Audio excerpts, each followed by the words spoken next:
para a gente poder tomar a ceia. 127, versículo 1.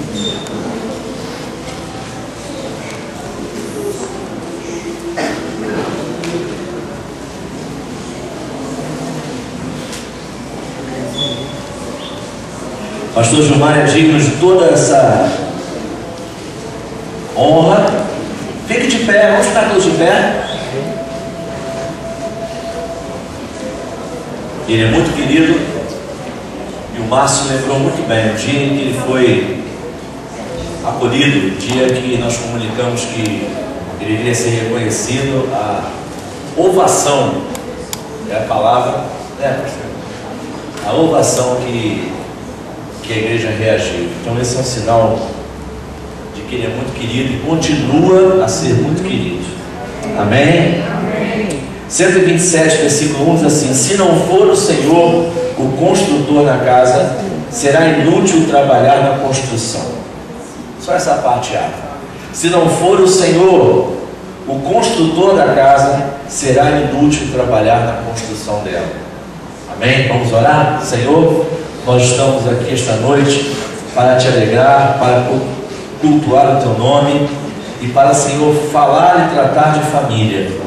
Que o Senhor possa nos dar graça, que o Senhor possa nos fazer aprender, que o Senhor possa fazer com que os nossos corações sejam quebrantados, Senhor, que sejam inclinados para ouvir a tua voz. Abençoa-nos na medida, na proporção que cada um de nós precisa da tua bênção. Nós oramos assim, no nome poderoso de Jesus, e que o povo de Deus diga amém. Amém. Pode tomar o seu lugar. Irmãos, família não nasce pronta. Um casamento não nasce pronto. Um filho, o pai do pastor Gilmar, ele estava falando da preocupação sobre o Gilmar e a sua irmã quando eram crianças, e que essa preocupação hoje repousa sobre o pastor Gilmar. E é uma verdade, porque os filhos não nascem prontos. É colocar um tijolinho em cima de um tijolinho para se fazer essa construção, e essa construção às vezes é muito longa, às vezes é muito demorada, às vezes demora muito para poder colocar um outro tijolinho. Tem certas obras, amados, que são muito delicadas e que precisam ser feitas com muito esmero. Tem certas obras que precisam de muito cuidado. Então, o que é um lar verdadeiro? Queria pensar com você rapidamente.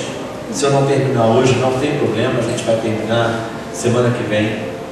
Mas eu pesquisei um texto de um homem chamado Edward Burrington, em que ele elencou, em que ele listou 10 coisas que caracterizam um lar verdadeiro. 10 coisas, 10 itens que caracterizam um lar verdadeiro. E eu queria, como introdução, conversar com você sobre essas 10 coisas. A primeira delas é que um verdadeiro lar é um local de prazer. Um verdadeiro lar foi estabelecido por Deus para ser um local de prazer. Prazer que eu estou falando não é só o prazer físico, mas é o prazer de estar junto, é o prazer de dizer eu te amo, é o prazer de dizer eu mato um leão por dia junto com você, mas eu mato, amanhã se vier um leão eu mato. Prazer de estar juntos, prazer de ter sonhos juntos, prazer de ter planos juntos, prazer de concluir que os problemas são menores do que os projetos, fazer com que os projetos sejam maiores do que os problemas.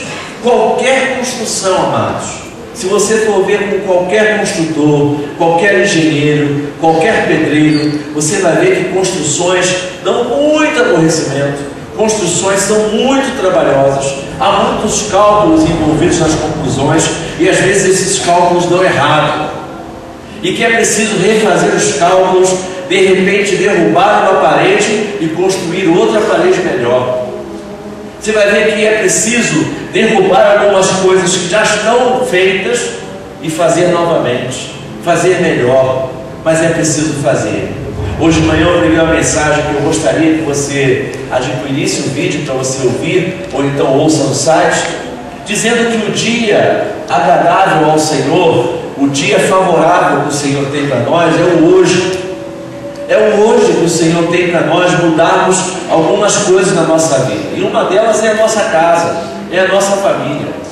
Uma delas é o lar onde a gente está. Então, nosso lar tem que ser um local de prazer. Se não é um local de prazer, tem alguma coisa errada. E se tem alguma coisa errada, é preciso se consertar. É preciso se acertar nisso. Segunda coisa é que um verdadeiro lar é um farol que serve para apontar os perigos. Não sei se você sabe, mas o farol ele fica geralmente colocado em cima dos rochedos, em cima dos rochedos perigosos. E ali ele gira, faz tipo um giroscópio com uma lâmpada forte. A lâmpada dele é bem forte e ele faz um giroscópio com aquela lâmpada para informar durante a noite aos navios que passam na região que ali há um rochedo. Então, um verdadeiro lar, ele aponta os perigos. Ele não esconde os perigos, ele não vive com os perigos, ele não vive perigosamente, mas ele aponta os perigos para que as pessoas que estão contidas neste lar saiam dos perigos, para que elas vençam os perigos, porque nós somos maiores do que os problemas e os perigos que se colocam para nós, porque Deus está dentro de nós. Se Deus está dentro de você, aí dê glória a Ele. Glória a Deus. Então, um lar, ele tem essa função de exercer o trabalho de um farol e de apontar aonde está o perigo. O farol clareia, o farol joga luz aonde a gente não enxerga, o farol nos mostra o que a gente não vê. O farol é um lugar que nos afasta do perigo, e o lar existe para nos afastar dos perigos e também para fazer com que a gente identifique esses perigos. Terceiro, um verdadeiro lar é um parque de diversões. Um verdadeiro lar é um parque de diversões. Cuidado com a casa onde não há alegria. No outro dia eu estava conversando com um casal e eles estavam me dizendo que na casa deles há sempre uma brincadeira de toque entre eles e os filhos. Estão sempre tocando um no outro, sempre fazendo cosquinha, sempre empurrando, sempre tocando, sempre puxando o cabelo devagarzinho, sempre brincando, sempre mexendo um com o outro, sempre se relacionando informalmente. Uma casa verdadeira, um lar verdadeiro, precisa ter essa facilitação de brincar um com o outro, de se distrair, de se divertir um com o outro, de se divertir ali dentro mesmo. Talvez não precise nem ver um bom filme, mas ser um bom filme, viver um bom filme. É importante essa questão do toque, porque o toque transmite carinho. É importante essa questão do fazer cosquinhas ou do puxar o cabelo, porque isso mostra intimidade. Às vezes seu filho faz isso com o de fora, mas de dentro não tem isso. Busque fazer isso, amado. Busque se envolver e fazer da sua casa um parque de diversões. Quando isso não acontece, quando não há um parque de diversões dentro da sua casa, há alguma coisa errada e precisa ser consertada. As coisas erradas se consertam. As coisas erradas, Deus tem poder para consertar. Você crê nisso aí? Diga um amém. Quarta, um lar é uma oficina. E uma oficina no sentido de que as pessoas que convivem no lar precisam aprender que as coisas não são fáceis. Eu lembro quando eu era pequeno, quando eu era criança pequena, lá em Barbacena, que eu gostava muito daqueles brinquedinhos de ferramenta, de kit de ferramenta, de martelinho, de alicate, de chave de fenda de plástico, que não apertava absolutamente nada.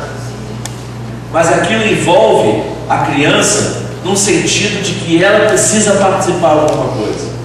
Aquilo desenvolve a mente da criança, o raciocínio da criança, de modo que ela não seja passiva. Para as meninas, tem que se achar alguma coisa que se envolva nas tarefas domésticas, para mostrar que uma casa é uma equipe, um lar é uma equipe. Não é possível viver num lar onde uns fazem tudo e outros não fazem.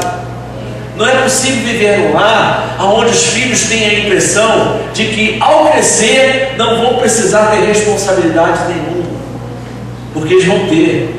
A vida vai exigir isso deles, e às vezes no momento que a vida exige, ainda sobra para você. Então é preciso, cedo ou tarde, com crianças ou com jovens ou com adultos mesmo, ensinar o seu filho de que a vida exige da gente e a vida exige deles. A vida é muito exigente, amados. Você já percebeu isso? Diga um amém. Amém. Eu acho que a maioria de nós aqui já tem idade suficiente para saber que a vida é muito exigente.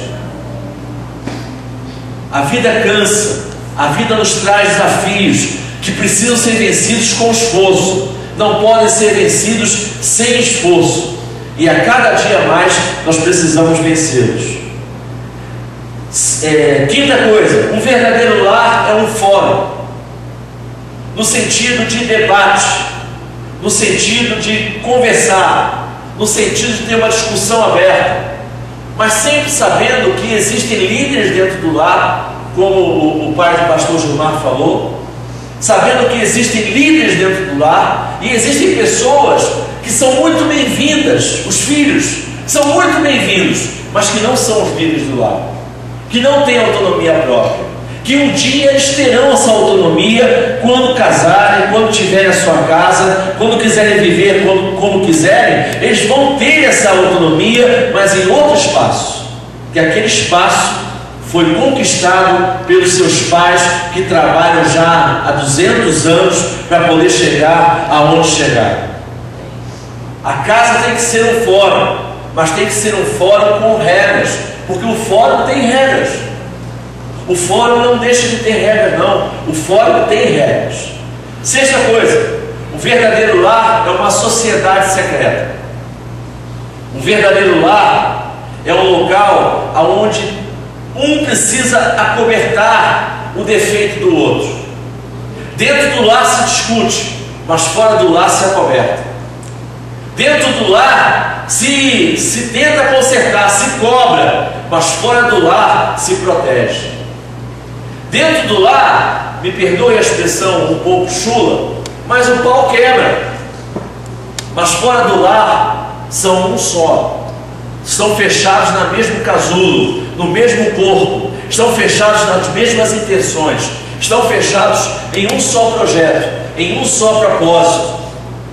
Tem que haver respeito pelas coisas que são faladas dentro do lar.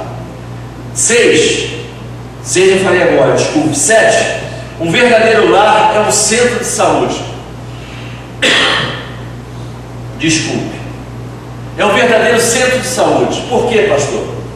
Primeiro, que você descobre desde cedo dentro de um lar que a mãe nasce com um instinto natural para cuidar da saúde das pessoas.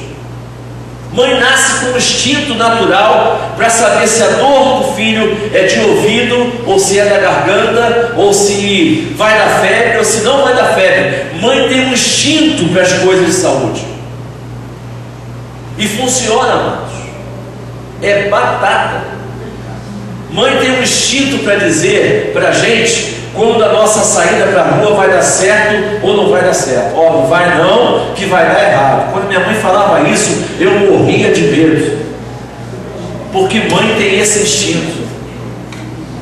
Mãe tem instinto para dizer com quem você deve namorar e com quem você não deve namorar, porque mãe vê mais longe.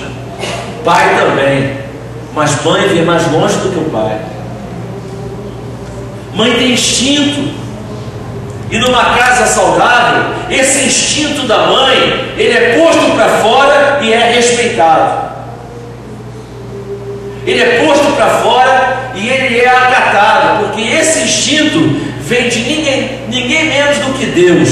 É o próprio Deus que coloca o instinto dentro de você, irmã, para que esse instinto direcione a sua casa. E se você crer nisso, diga um aleluia aí.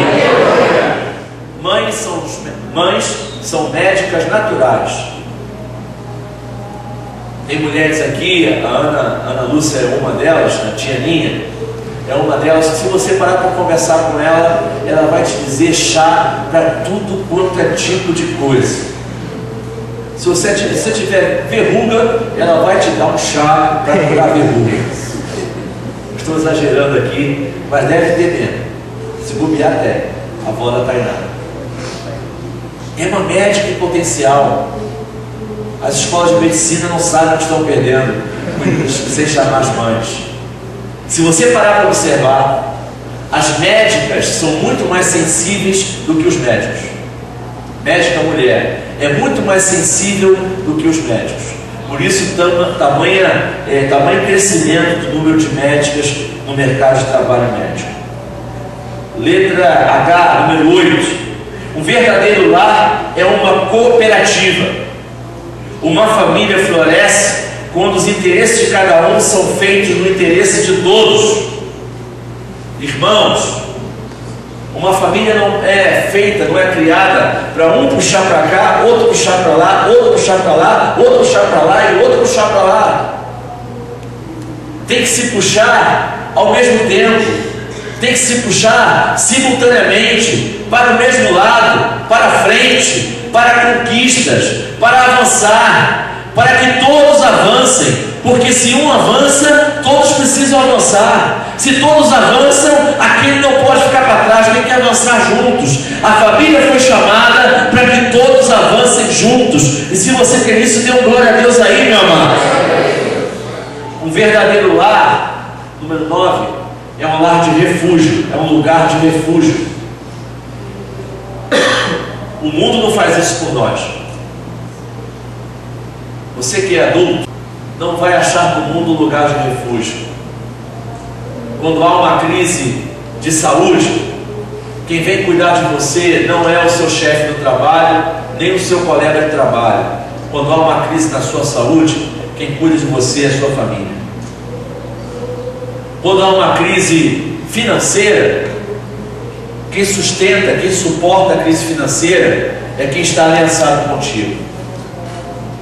Quando há uma crise emocional, quem ajuda a dissolver a crise emocional é quem convive com você. Quando há uma crise em qualquer área, em que você precisa de um lugar de refúgio para ficar quieto, para ser restaurado, para que Deus possa trabalhar aquele tempo na sua vida e levantar você de novo, é a família que te dá base para suportar que você tenha tempo para se levantar de novo, porque todos nós temos quedas. Todos nós passamos por períodos de quedas na vida. Não necessariamente pecados, mas situações difíceis que a gente não queria, que a gente nunca pensou um dia enfrentar. E número 10, eu vou parar por aqui. Um verdadeiro lar é um templo de adoração. Um verdadeiro lar é um templo de adoração. Adorar ao Senhor por quem você tem ao seu lado. Adorar ao Senhor pelos seus filhos. Adorar ao Senhor pelos seus pais. A Bíblia diz que Jó adorava ao Senhor, queimava sacrifícios ao Senhor pela sua vida, pela vida de sua família e pela vida de seus filhos, pelos possíveis pecados de seus filhos, que Jó nem sabia, mas imaginava a hipótese deles estarem cometendo pecados. Então Jó sacrificava a Deus pela vida de seus filhos. Isso precisa acontecer na nossa vida. Isso precisa acontecer na vida de cada um de nós. Nós nos tornarmos familiares mais sensíveis com o outro e tornar a nossa família um lugar, nosso lar, um lugar de adoração, um lugar onde Deus é honrado com as nossas atitudes, com as nossas falas, com os nossos consertos, com os nossos voltar atrás, com as nossas atitudes de reconsideração e com as nossas atitudes que precisamos tomar. Amém, amados? Amém. Eu tenho mais a falar, mas são mais 3 tópicos, não vai dar tempo de eu falar hoje. Semana que vem eu vou continuar. Mas antes de eu continuar, antes de eu fechar, eu quero concluir com uma frase O lema para o lar tem que ser: entra na minha casa, entra na minha vida. O tema para um lar verdadeiro e saudável é: entra na minha casa, entra na minha vida. Porque quem está na sua casa está na sua vida. Quem entra na sua casa, quem mora na sua casa, está na sua vida. Se você está na casa dos seus pais, se você é um marido, uma esposa, se você vive sozinho, seja lá que tipo de família você tem. Hoje em dia nós temos muitos tipos diferentes de composição familiar. Seja lá qual for. Se você é recasado, se você é separado, seja como for, esse lema vale para você. Porque quando o outro erra, quando o outro comete um erro, seja ele filho, seja ele marido, seja ele esposa, seja ele um filho que já saiu de casa, seja ele que tipo for, quando o outro erra, ele está na minha casa, está na minha vida, e eu vou sofrer por isso também. O que o outro faz interfere na minha vida. Nós não somos avulsos, nós não somos pessoas independentes. Depois que você assume entrar numa família, você jamais vai se tornar independente. Não é mais possível se tornar independente. Não sei se você lembra, acredito que sim, mas eu passei por uma experiência, eu e a Lana passamos por uma experiência há pouco tempo que me mostrou muito claramente isso. Jamais você se torna independente. Eu dizia para a Lana e disse para mais uma pessoa também que hoje eu tenho muito mais condições, embora eu não quisesse ter vivido o que eu vivi, mas hoje eu tenho muito mais condições para dizer para uma pessoa da dor que é a separação, de quão duro é uma separação, de quão duro é pensar e caminhar para um divórcio. Graças a Deus o Senhor nos restaurou. Graças a Deus o Senhor cuidou de nós, nos fez voltar atrás. Mas é muito duro. Se há alguém aqui pensando nisso nessa hora, reconsidere. Porque você só sabe a dor que é depois que você toma atitude. Antes você não tem ideia. Vamos cantar? Entra na minha casa, entra na minha vida. Feche seus olhos, vamos ficar de pé.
Mexe com minha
tudo pra te seguir.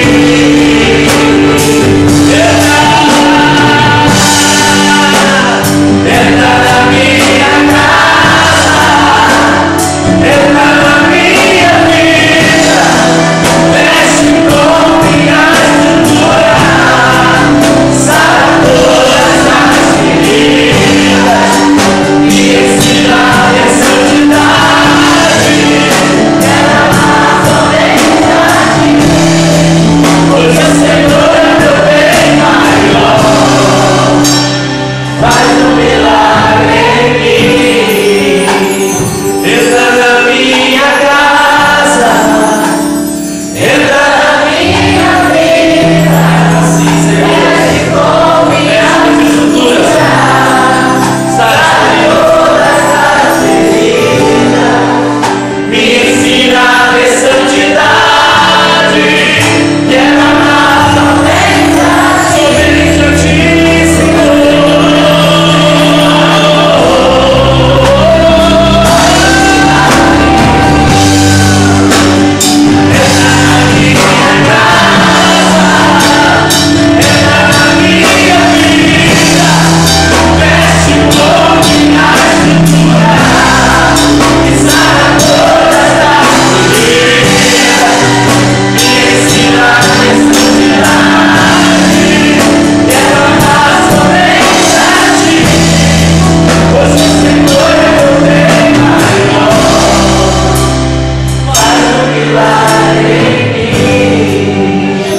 Eu quero convidar você para deixar Deus fazer um milagre na sua vida hoje.